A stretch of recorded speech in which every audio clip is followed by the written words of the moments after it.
one. Hey, what is it? It's Shark Month. I swear I love this little thing. He's so adorable. But Donna Berger, Esquire, we are very pleased that you've carved out 30 minutes of your time to come and join us for Shark Month. And Wayne is dialing in remote from Houston, Texas, because of his passion for helping people after they experience hurricanes. I like that. So it's the 102nd episode of Wayne's World. It's getting longer and longer to say what number it was. It's a lot easier when you said, hey, episode number 3. That's impressive, guys. Very impressive. Thank you, Donna. Well, Wayne's an impressive guy. So that's how we roll. But it's been an unbelievable exciting. And I tell you what, real quick. So yesterday, I was visiting a potential client on a nice, huge project that they're doing. Combination of safety and beautification. Because when you're doing ELSS, you might as well beautify while you're at it. And the property manager was really on top of what's going on in the state. And unfortunately, I think that's a rarity. There's so much information for CAMs to know. And of course, it's all dependent on you, Donna, to share that information with them. So, but it's lots of people. Lots of stuff going. Yeah, I know. I'm just teasing, but there's a lot. I like putting all the pressure on you. So much stuff is moving. A lot, but and we're, let's call it in the trenches of people trying to now navigate through the legislation that we know is necessary and right. Kind of making up for all the wrongdoings of the past, but it's tough. What is it from your side, from the legal side, like right now with all your clients? Well, Kelly, I think you hit on it. It's been a perfect storm in Florida, between the hurricanes that these communities have suffered over decades. You've got the new legislation, you had the Champlain Towers tragedy, you had the pandemic where boards didn't know what they should be doing. And now you've got, it is playing catch up. I don't know if I would say it was wrongdoing across the board. I think it's important to understand. Not funding reserves. Yeah, not funding reserves. Here's the thing. That's the one I'm talking about. So that was legal under the statute. It doesn't make it right. I know it doesn't make it right. It does not make it right, but it was bad. It's a bad statute. The members driving it. So it's not a board that could have voted to say, we're not going to have reserves. But I think too many boards put that choice out to the members and gave them that choice to say, no, we're not gonna reserve. Maybe we won't be alive in 20 years, whatever it's going to be. So and even now, the legislature, they're still allowing a partial waiver of the non-SERS reserves, but they're mandating that the structural integrity reserves be funded.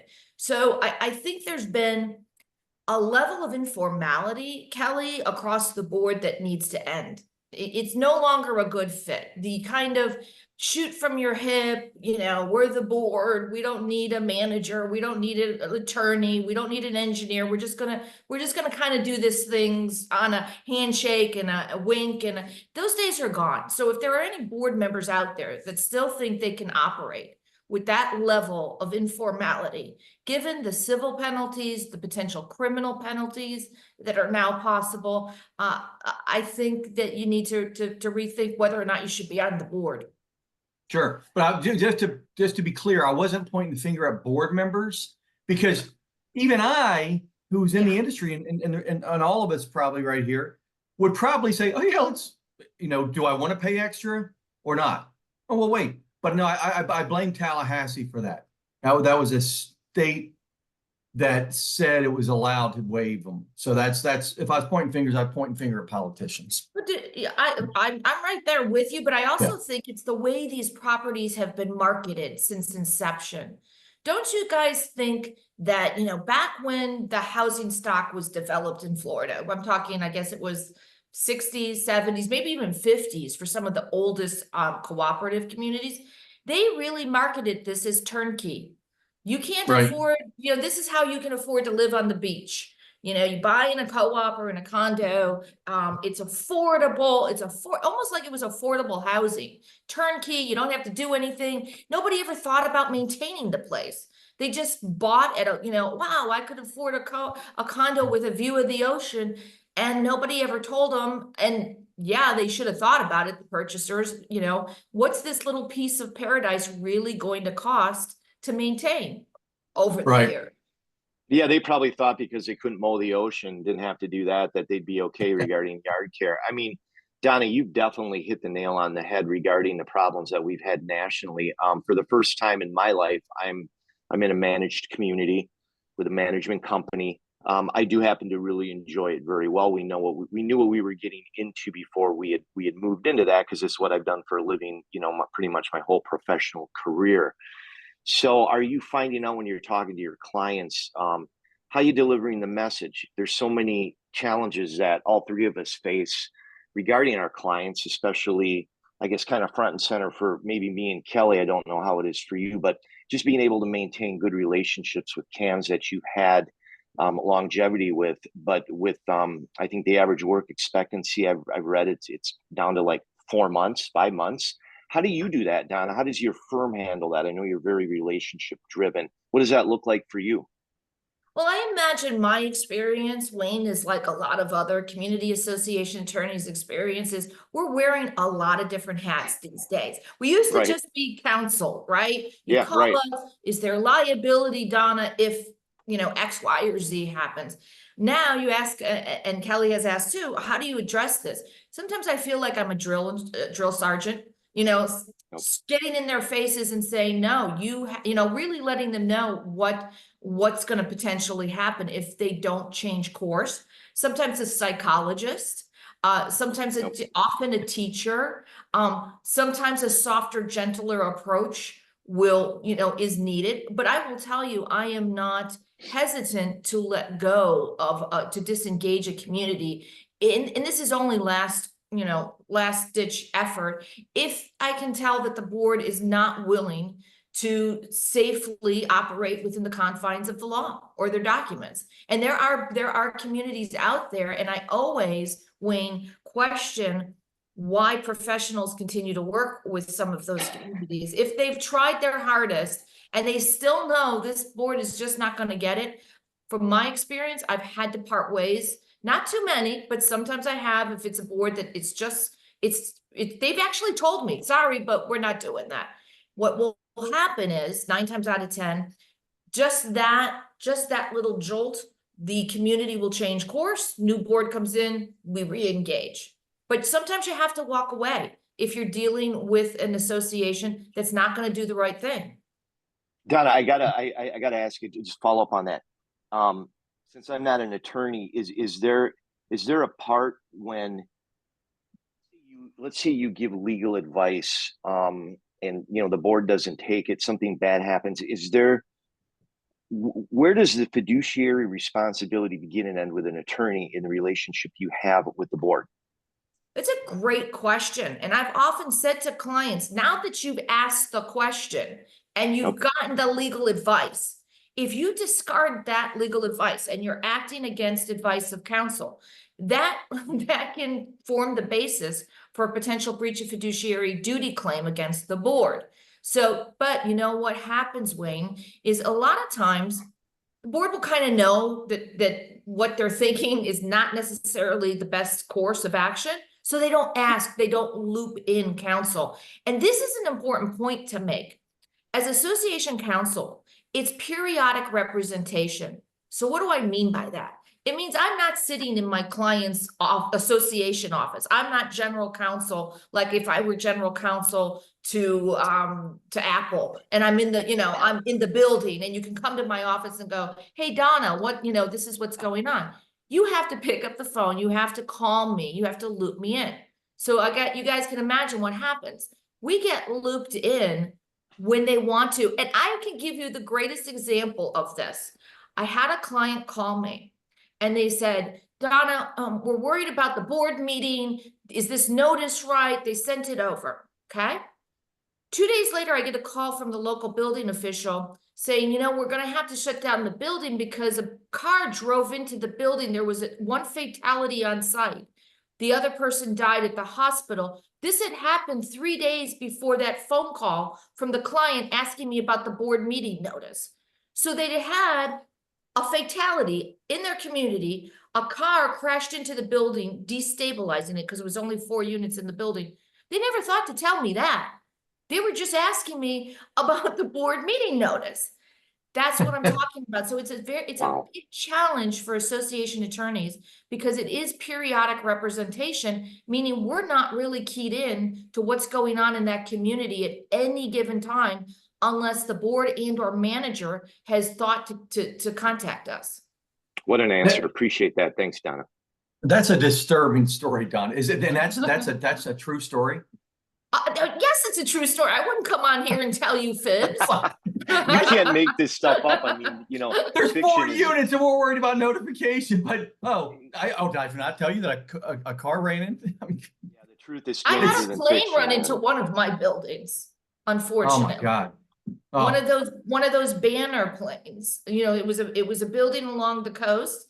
Right. Brand new pilot, and it was one of those banner planes, and it was just a miracle. They were doing concrete restoration, Kelly, and there had to be 20 different people on the plaza deck when the plane came down, but nobody was injured. Unfortunately, the young pilot did lose his life, but he was the only fatality. But I had a cam call me, not for that building, saying, "Hey, a plane just flew into your building." I said, "What?" And crazy stuff happens. Oh. I know sometimes the hang gliders or whatever you want to call those people, the sail, where I remember when I first moved here 5.5 years ago, I was here for a couple of weeks and somebody said, "Hey, you want to learn how to do that?" And I go, "I don't know. I think I might be too old for that." And a couple of days later, somebody here in Fort Lauderdale was killed doing that. I'm like, well, I think that kind of makes that decision. But yeah, the most obscure things happen in the condo world. And I just can't imagine what it's like when you open up your email or answer your phone on a daily basis. Because, I've got 16 projects going. You've got so much stuff going on. I just can't imagine the lunacy. But what bothers me more is the stuff they don't call you about. Yeah. Yeah. And then by the time they do call, it's already, you're handicapped in terms of helping them. You're already in the hole trying to dig them out. Yeah. Let me go first. I don't want to forget this thing. I'm older. So last week, I'm sitting there at the Prime IV getting my vitamins in my arm, and my phone rings, and it's a guy that told me that they wanted to do business with us, but the board wasn't going along with it, so they weren't going to use us, and he was afraid because there's a lot of work that needs to be done to this building. So he calls up. I'm kind of surprised he's calling me. I'm like, is this a butt dial or what? So I answer the phone. I say, "Hey, what's up?" As I'm hooked up and my body's vibrating in the beautiful massage chair and I got oxygen in my nose. I go, "What's up?" He goes, "My attorney just had a meeting with myself and the board and just lit us up." And you made me think of that when you said that's, Was it me? That sounds it wasn't you. It wasn't you, but it's another well-known, respected attorney in town, and I just got the biggest smile on my face, and the guy tells the board, "You need to call Kelly. You need to get going. This is reckless," and it was basically saying, "Hey, either get it done or let's part company." And well, listen, there is potential personal liability, especially when life safety issues are present. So boards need to understand that I don't know if they have no assets or they think that they're going to be covered by D&O, but if you're making bad decisions that are impacting the structural integrity of the building, or you're turning a blind eye to life safety issues, be prepared. You can have potential personal liability. Well, offline, I have to ask you about your Prime IV because I've always wondered about that. Well, you do look very healthy, so maybe it's yeah.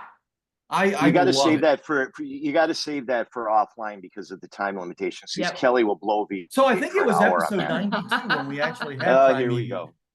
Okay, it's a quick little promo for a past episode, but yeah, call me. I will.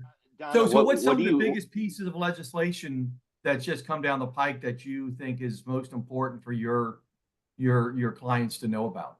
Well, I'm gonna make it quick because I know Wayne has a question. Obviously, the two big pieces, well, there's three. The two, you've got the condo bill, 1021, they're calling it condo 3.0. That bill is really not in line with the two preceding bills. It's really more about board governance and bad behavior. Then you've got the HOA bill, 1203. That's pretty significant. That's telling HOA boards, you're not gonna be able to do a lot of the things that you used to do, overseeing parking and commercial vehicles and architectural control. You've got the new MySafe Florida condo pilot program, where you've got $30 million. Each association's capped at $175,000. They can get matching funds for hurricane protection. That money's going to go like that. Okay. And Yep. people are, already queuing up. So those are the three biggies. There's a lot more, but I know Wayne's been trying to ask the question. well, I like to keep them at bay. I mean, Kelly actually asked the first question. The second question was, what's missing? What would you have liked to have seen that didn't happen that we need? Oh, that is a great, well, what we need more than anything is some insurance relief. Okay. Oh my So the God, thank you. legislature has passed bills and they went after tort reform, thinking that the reason all these premiums are so high is because all these terrible attorneys out there that are bringing lawsuits against the insurance companies. Okay, there was some of that, but now we've had 2 years and we still don't have any relief. So folks up in Tallahassee, you need to go back, put your heads together and come up with some new ideas, because we're not seeing the relief that we need. And look, I think a lot of these communities could safely navigate the increased costs. What Kelly said at the outset, you need to start reserving. The days of just saying we're not going to put money aside are over. You need to stay on top of maintenance and repairs. But I think boards and community members, they're the ones that are really the driving force here. They're the ones that are screaming and yelling that they can't afford to live in these communities anymore. I think they could navigate that if they didn't also have the crushing burden of insurance premiums on top of them as well.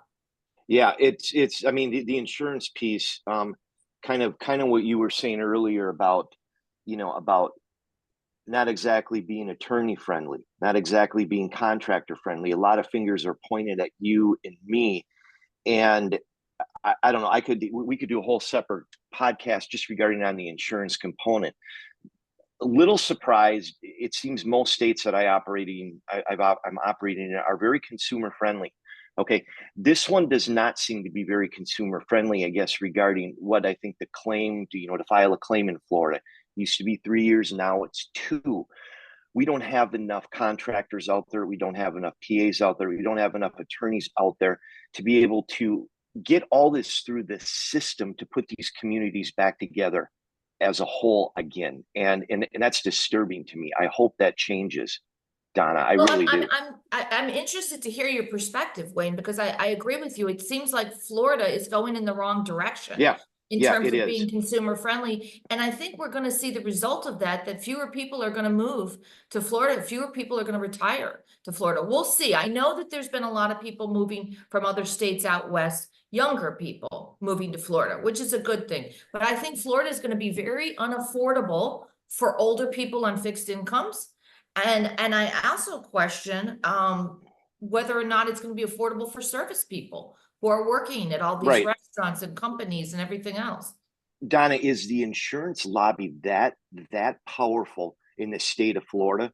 Because again, just reflecting on my experiences in other states, okay, they are powerful. However, at the end of the race, the tie usually goes to the consumer. Haven't seen it here. It's an incredibly powerful lobby, along with the banking lobby. The builders lobby is quite strong in Florida. The civil trial lawyers lobby, not so much. They used to be, but they've had some significant losses over the years. But we'll see what'll happen, because what do legislators want? They want to get reelected. Okay, so that'll happen by working with, they will work with lobbyists, but they also want votes to get. But Donna, you got term limits here. You got term limits in Florida. You do, but you know what happens? Because I used to go up and lobby. They jump from, so if they start in the House, then they'll go to the Senate. Okay. Then they'll go to the local, then they'll be on the county. I mean, and for a lot of them, it's just in their blood. They're career politicians, so they jump from one elected position to another. I don't like career politicians, Donna. Well, neither did our founding fathers. You know, right. They all That's looked my at point. it like, thank you. They all looked at it like, this is my patriotic service, my duty, but I'm going to give my time and I'm getting out of there and going back to my life. Amen. Right. Great statement. There's a lot to be said for that. I mean, that's a whole nother show that could go for years. We can talk about that. One of my favorite subjects. I'm a history buff, so we could talk about that some other time. Yeah, we got Eric Glazer coming on next week, and I mean, you can't. That guy, I can sit there and go, listen, Eric, I'll give you $1 million and you can't mention politics for the next 30 minutes. That $1 million ain't going out of my pocket. He's fine. No, he's definitely a firebrand. Yeah. Yeah. But there's definitely some influence in Tallahassee that still is happening that is not consumer friendly. But I want to go back to a question because I like to hear how people think. You said we need relief from the insurance, which I don't disagree. It's out of control, and there's very few companies that operate in Florida, and that's one of the problems now because it's gotten, Florida has been fleecing the insurance companies, which I'm not a fan of, for decades, and now we're kind of like, well, the chickens have come home to roost, as somebody once said. Where is that relief supposed to come from? From smarter people than me, Kelly. I don't know. I mean, if it comes from the state's coffers, that's coming from us. So they started out saying it's going to be tort reform, right? If we just get rid of all the attorneys bringing the bad lawsuits. And by the way, there is an element of that there were, I've got one little rip in my carpet. I need all brand new carpet. I got one chip tile. The whole house needs to be retiled. Come on. So there was some of those abuses did exist. Yep, do exist. But look, any industry that doesn't self-regulate, you know what happens? The state steps in and they'll regulate you. So, I would say in the future, industries need to self-regulate so this doesn't happen. But where does the relief come from? They also said another idea is competition. How do we get more private insurers back in the state where they will not, they want to write auto policies. They don't want windstorm. They've talked about a national windstorm fund, like we have like the flood fund. That hasn't really happened, but I do think, listen, we're seeing all sorts of very strange, erratic, weather patterns, forest fires. I mean, Wayne, you can talk to this as well. What you're seeing out there, maybe it is the time for a national casualty fund where we can spread the risk throughout the country. Also, otherwise, you've got states like Florida and California, highly vulnerable states that are bearing the brunt of it. People living in those states are bearing the brunt of it. You know what? That's a really good point as far as how it could be some kind of a national fund. I think 5 or 10 years ago, people would say that live in Nebraska, why am I paying for people that live on the coast? Okay, you can't say that anymore because you got wildfires in the West. You got tornadoes and hail in the Midwest. And then when you start to get east, you go up and down the eastern seaboard, you have all the exposure to hurricanes. The whole entire country is paying for something right now. And if it means that they have to be on the hook for more, then that's the way it has to be because no one is escaping what is going on. Well, you just hit the nail on the head. I think the days of the people living in Nebraska thinking they're not going to get hit with something are over. They're over. Storms and weather patterns in states that never had it before. I mean, I grew up in Illinois, and we had tornadoes. It was part of tornadoes. Tornadoes in Illinois on Sunday. I mean, so to your point, Omaha's been hit by 3 major hailstorms this year. Wildfires in the West. Sorry to interrupt you, but I mean, this stuff's going on, man, and it's not. In the 1930s, we had a national drought across the country, so this isn't the new. Dust Bowl. Yeah. But this isn't new. This has been going on forever. It's just being recorded and talked about more. So nobody's protected. But also, we're $34 trillion in debt as a country. And you want to watch money not go anywhere? Give it to the federal damn government. I'm sorry. I'm not, you know, Print more money, right? I mean, that works, doesn't it? that's You been a just work ask in the last few Germany. years. Well, so Yeah. what's coming up, to answer your question, is people are coming up to me and other counsel and saying, hey, we don't want to buy this insurance. Well, you know what? If you live in a single family home and you don't have a mortgage, that may be an option. Yeah, I mean, right. my parents in Weston decided my dad's gonna be 95 August 1st, my mom's 91. They're like, we're not paying for windstorm. They haven't had a mortgage on their home for years.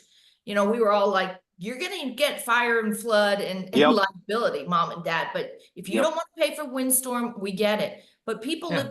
people living in these condos, they don't have that option in co-ops. No. They're required by the statute to use their best efforts. So that's what's happening. People are, to your point, Callie, the private sector is kind of trying to fill in the gaps with this insurance problem, but sometimes they're making bad decisions. Well, they are, Yeah. and they have to self-serving. have underwriting standards. We all know that, but you go back to the profit model. I don't believe any one of us wants to have the federal government step in any more than they already are in our lives, personal and economic. Going back to the market conditions, like you had talked about a couple minutes ago, they need to be favorable for insurance companies to come in here. And to your point, smarter people than me, you, Kelly, I don't know what that looks like. I do know a free market is going to solve most of the problems, but nice cat in the background, by the way. I love cats. But Where is she? Oh. yeah, right there. I love it. But anyway, free market, we all support that as a solution. Yeah, I think tort reform, and I love that you hit on that, Donna. You kind of took culpability of and not you, but your occupation. Tort reform of saying, listen, attorneys, do a great job at what you need to do, but don't be sitting there and slaughtering other things that aren't necessary. So I think that's extremely important when people make these false claims. It drives me crazy. Did we just freeze? Boy, we might have. Donna's 300-person community that she resides in might not have the best Wi-Fi. Oh, she's up in North Carolina. Well, that's okay. Yeah, we'll have to ask her. Oh no, it's a state-funded Wi-Fi. It's government. It's it's a state-funded Wi-Fi, dude. It's a good freeze, though. She looks great today. She's really. Last time I saw her in person, she was wearing a military uniform. Because they did a great thing for all their members. So it looks like we lost her. Yeah, we're only a couple minutes away from being over, but wow, yeah, she's such a great guest. She is so she's knowledgeable. a firecracker. Yeah, I mean, this was one of our better discussions that we've had with the guests. I love Donna. Yeah. She is fantastic. Her knowledge is just fantastic, and she's very good at explaining it. As a rule, I've always said I hated attorneys. I like so many attorneys in Florida. I know. It's like I don't even know who I am anymore. It's easy to like somebody like Donna and the guests that we have, and even the people that we're not going to have on that we've met. They're all trying to fight the good fight. I got to jump, Case. Sorry. Good to see you. I'll be catching up with you later, and much love to you, brother. Okay. Hey, guests, everybody have a great rest of the week, and be safe in Texas. Thanks, my brother. Take care.